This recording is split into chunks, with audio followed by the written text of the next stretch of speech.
Twilight Sparkle, Ace Attorney, The Royal Turnabout, written by AnimeGX43.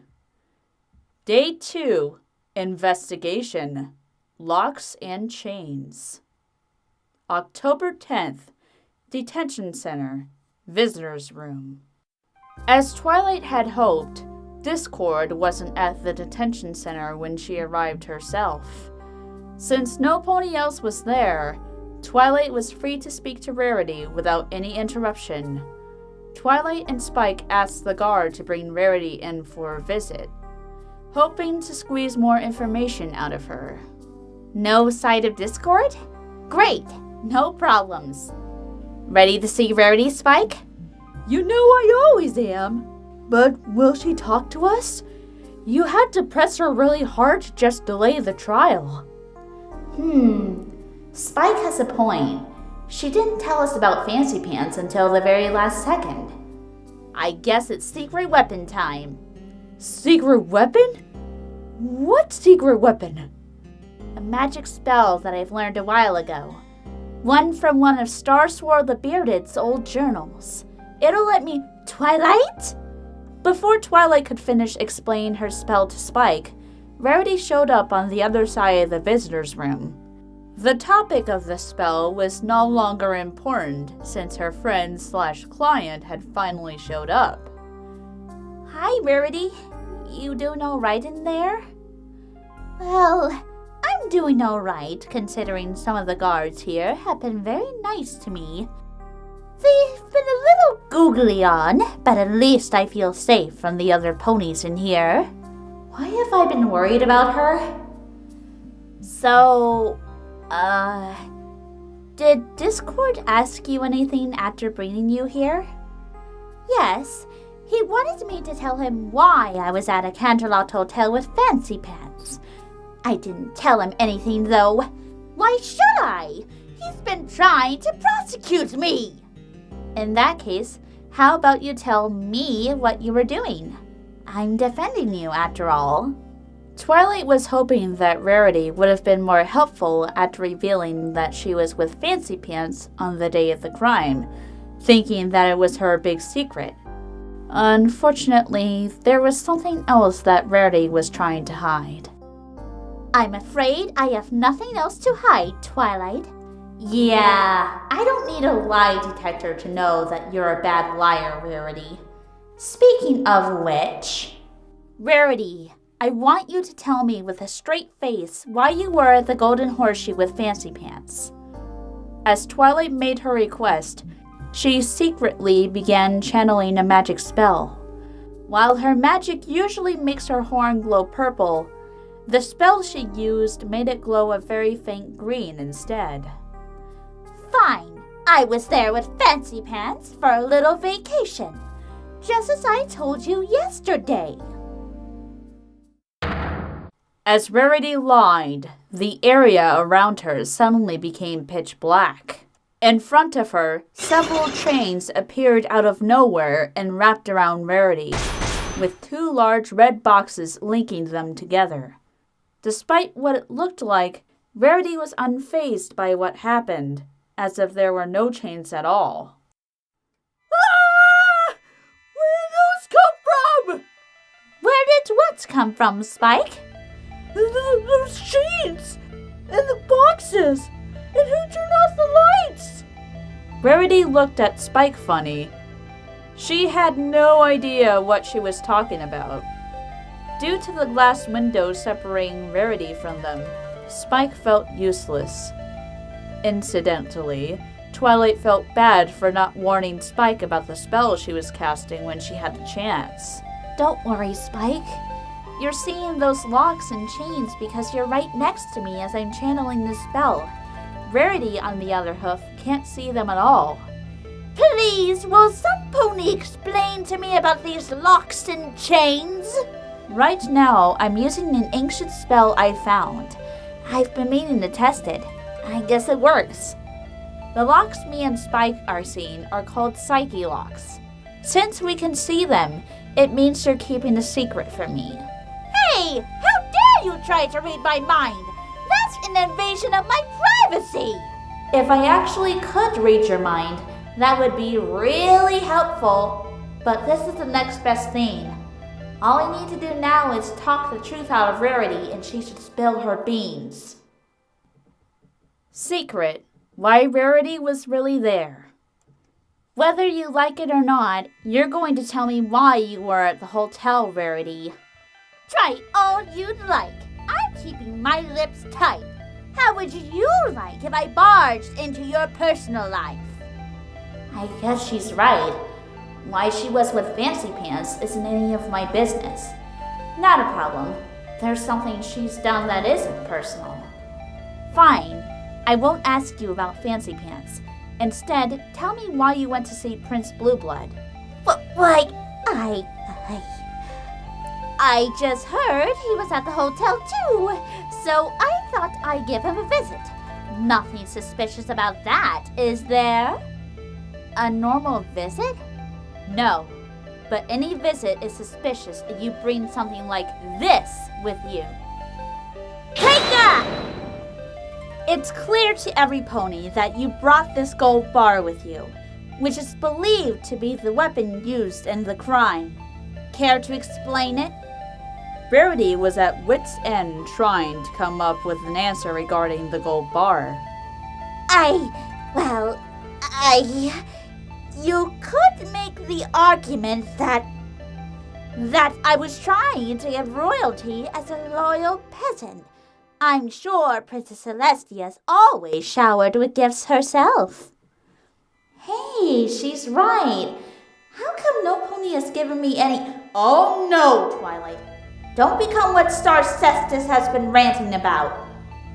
You couldn't have been trying to give royalty a gift, especially when that gift belongs to this pony. Take that!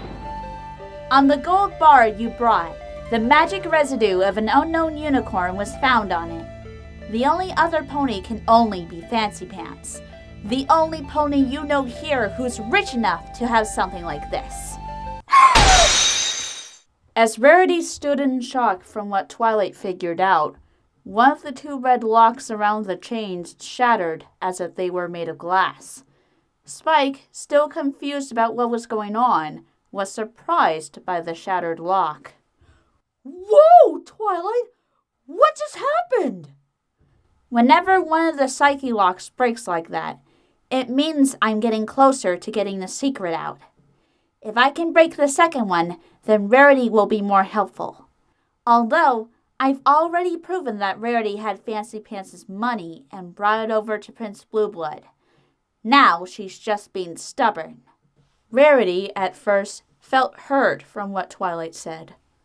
While she didn't like the idea of Twilight calling her stubborn, after looking back, Rarity realized that ever since she got Twilight involved in the case, she had been nothing but stubborn. After finally realizing that herself, You're right, Twilight. Here I am, the element of generosity, giving you absolutely nothing. What a fool I've been. As Twilight finally got through and reached the Rarity she knew so well, the second and last psyche lock shattered as well. As a result, the chains quickly unwrapped Rarity as the darkness around her vanished. Secret. Unlock successful. All right, darling. Feel free to ask me anything that you want now. Twilight had many questions to ask and so little time. She decided to get back on track and ask about the gold bar. I still don't understand why you took something of Fancy Pants and brought it to Prince Blueblood's room. What were you doing? Actually, Fancy Pants himself wanted me to do that. No. I promise to tell you everything, and I'll be damned if I don't. Rarity, language, Spike is here. Don't worry, Twilight. I've heard her say much worse when working at the boutique. I'm afraid to ask what she actually does there now. Anyway, the reason I brought the gold to Blueblood was because we wanted to bribe him to overturn something. Something neither of us wants to see happen in Canterlot. I didn't say anything because if I said that to the court, I'd have a bribery charge on me as well. Overturn something. You mean Proposition G3? I remember hearing the captain of the guard mentioning it a few times, but I haven't had the chance to look into it. Oh, it's an awful thing Blueblood has been trying to make happen, darling.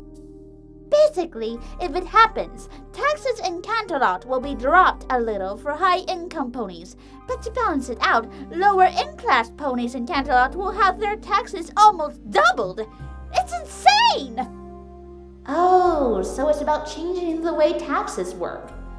Wait, double taxes? That's the dumbest thing I've ever heard. Why would any pony want a tax like this? Well, do keep in mind that Canterlot is mostly a rich pony city. Any pony in Canterlot who makes an average earning is considered a minority, so they really don't have much to say. It doesn't really matter anyway, since the whole thing is being decided by the Canterlot Council. Hey, is that the ponies who wouldn't let Rarity just walk right out, even though you're a princess? Actually, it's what Canterlot has instead of an actual mayor.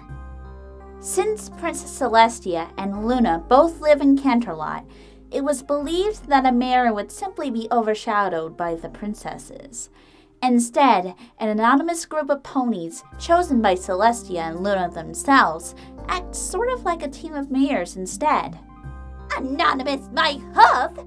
Blueblood has made it clear that he's in the group to every pony in the city!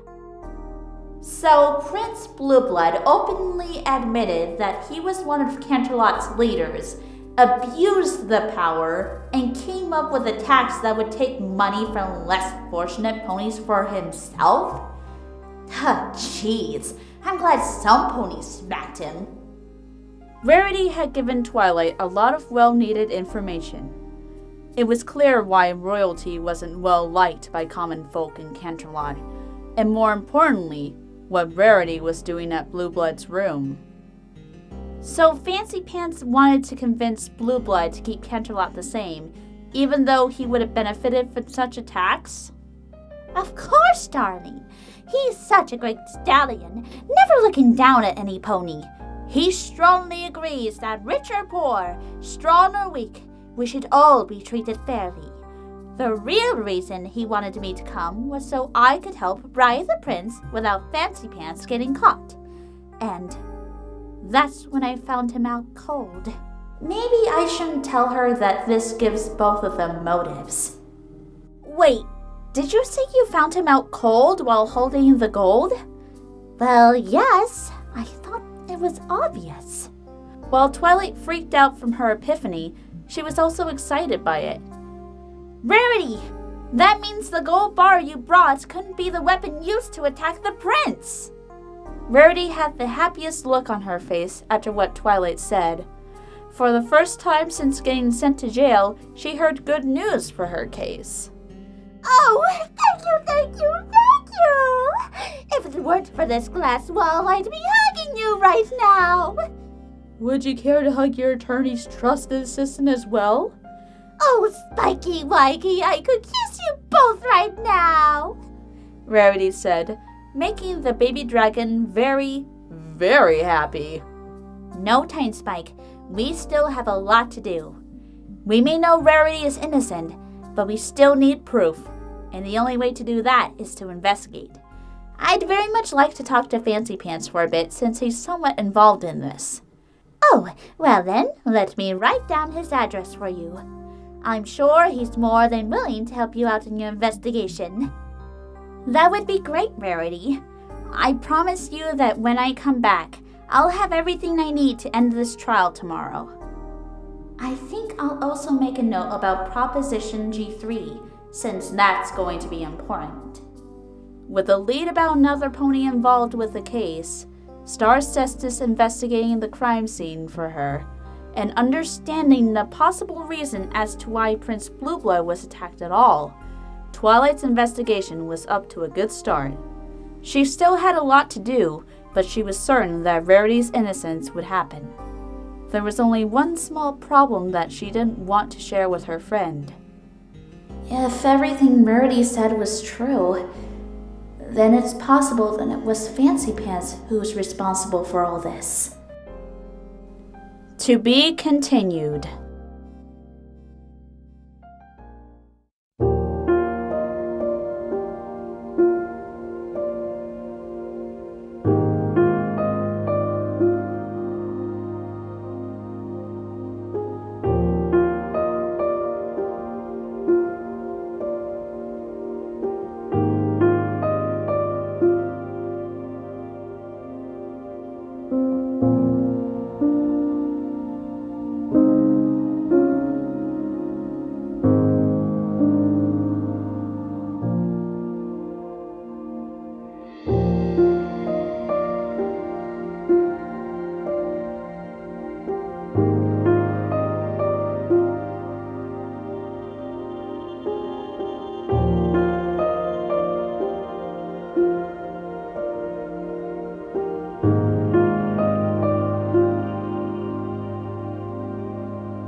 So, did Discord ask you anything Can I ask Rarity some questions without fucking up?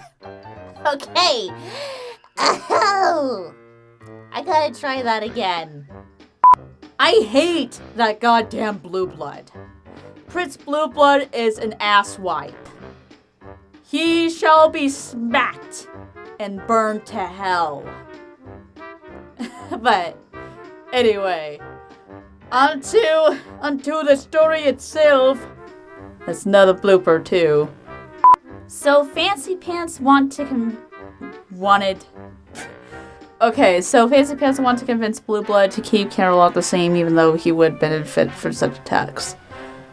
Prince Blueblood, again, like I said, is an asswipe. Crimson shall smite him and put him through hell, 'cause I fucking hate him. Anyway, moving on.